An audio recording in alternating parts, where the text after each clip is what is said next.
नमस्कार दोस्तों, कैसे हैं आप लोग। तो सभी लोग का स्वागत करते हैं अपने इस जो है कि द डाइवर्स मेंटोर चैनल पे।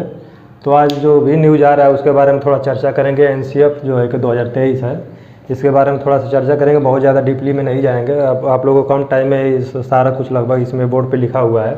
आप लोग बोर्ड से समझने का प्रयास मत करिए, बोर्ड से समझ में नहीं आएगा। आप लोग को एक एक चीज़ मैं समझा रहा हूँ, आप लोग ध्यान दीजिएगा। मतलब सारा कुछ आप लोग को इसी जो है कि कम टाइम में सारा कुछ समझ में आ जाएगा, तो आप लोग ध्यान दीजिएगा। सबसे पहले चीज़ क्या है, एनसीएफ 2005 आया था, ठीक है। उसी का एक तरीके से देखा जाए तो एनसीएफ 2023 का है अपडेटेड वर्जन। मतलब शिक्षा में क्या क्या सुधार किया जा सकता है, भारतीय शिक्षा में क्या बदलाव हो सकते हैं। पुराना जो आज़ादी के समय से चलता आ रहा था उसमें जो है कि प्रक्रियाएँ चेंज करने के जो है कि ये सब सारा सिस्टम बनाया गया है। और ये किसके द्वारा बनाया गया ये भी देख लेते के कस्तूरी रंजन समिति द्वारा ही बनाया गया है, ठीक है। तो मतलब कि एनसीएफ 2005 भी इन्हीं के द्वारा बनाया गया था, एनसीएफ 2023 भी इन्हीं के द्वारा।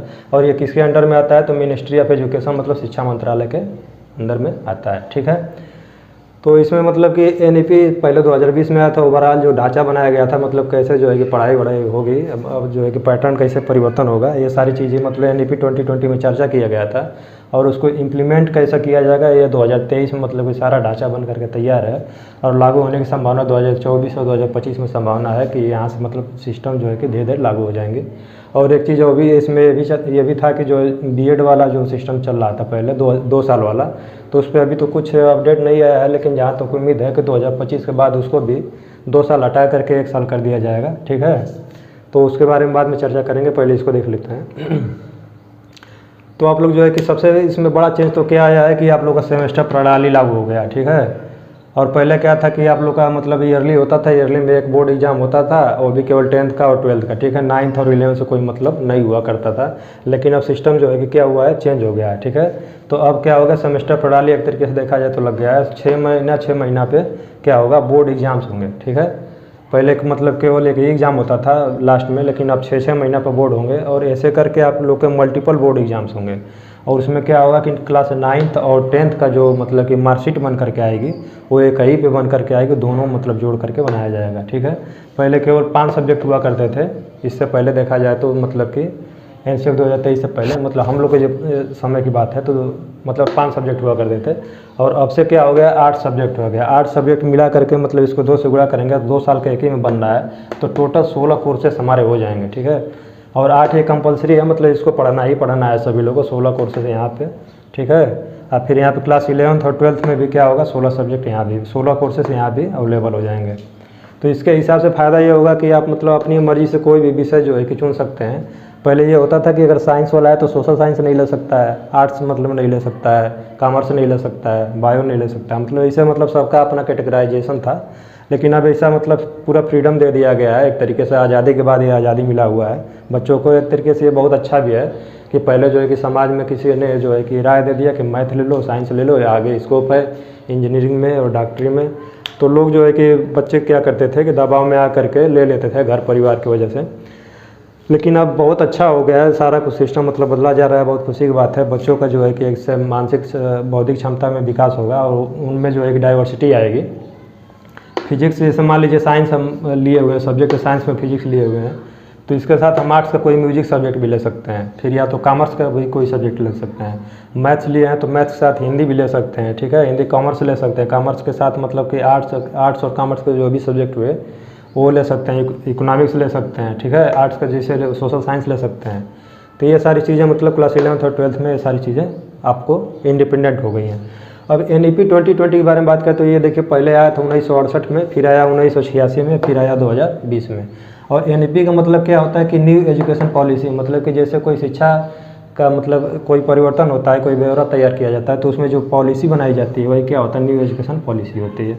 तो ये 1968, 86 और 2020 में 3 बार ही मात्र अभी तक आया है। और इस पे जो है कि कैसे मतलब आगे इम्प्लीमेंटेशन होगा, कैसे मतलब प्रक्रिया चलेगी उसी को क्या कहते हैं, एनसीएफ कहते हैं। बहुत ज़्यादा मतलब कि घुमाएंगे नहीं, एकदम सिंपल लैंग्वेज ताकि सबको समझ में आए। एनसीएफ का सिंपल मतलब यही होता है कि आप एनईपी जो होता है, पॉलिसी जो बनाई गई है, उसको आगे कैसे इम्प्लीमेंट किया जाए, वही क्या होता है, एनसीएफ होता है। तो 1975 में एनसीएफ पहली बार आया था, फिर उसके बाद 1988 में आया था, फिर सन 2000 में, फिर 2005 में।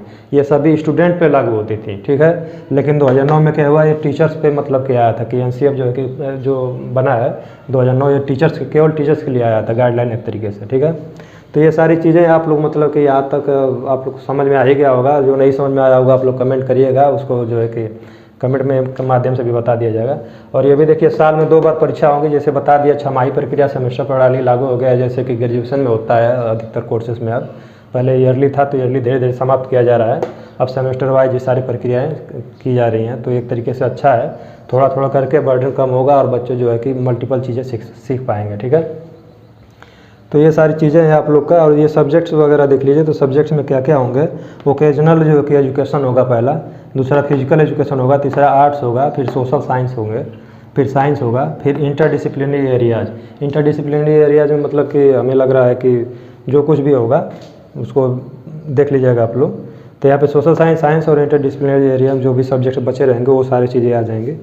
तो यहाँ तक ये सारा डिस्कशन हो चुका है। आप लोग को जो कुछ भी समझना होगा मतलब कि सारे कुछ समझा दिया हूँ। जो कुछ भी अगर डाउट होगा तो आप लोग कमेंट करिएगा। और ये सारा चीज़ मतलब मान लीजिए कि 9 से लेकर के 12 तक हो गया, तो आप लोग प्राइमरी को कैसे छोड़ सकते हैं, प्राइमरी भी तो डिस्कस करना पड़ेगा। तो ये भी मतलब एनसीएफ 2023 में इसको भी जिक्र किया गया है। एज जो है कि 3 से लेकर के 8 तक जो है कि बच्चों को ज़्यादा मतलब किताब उताब एकदम ख़त्म है, कोई मतलब नहीं है किताब का, केवल खेल विधि के द्वारा ही मतलब मैक्सिमम चीज़ें सिखाई जाएंगी। बच्चे जो है कि 3 से लेकर के 8 के उम्र तक जो है टॉय पजल्स और प्ले के मेथड से, ठीक है।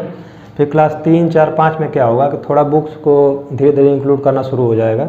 तो बुक्स में आपके आ जाएंगे हिंदी आ जाएगा, कोई लैंग्वेज मतलब हिंदी इंग्लिश हो गया, और साथ में मैथ को भी क्या किया जाएगा, इंक्लूड किया जाएगा। फिर 6, 7, 8 में क्या किया जाएगा कि आपको नेचर से, प्रकृति से संबंधित सारी चीज़ें मतलब इसमें इंक्लूड की जाएंगी। इन्वायरमेंटल स्टडीज हो गया, मतलब ईवीएस हो गया।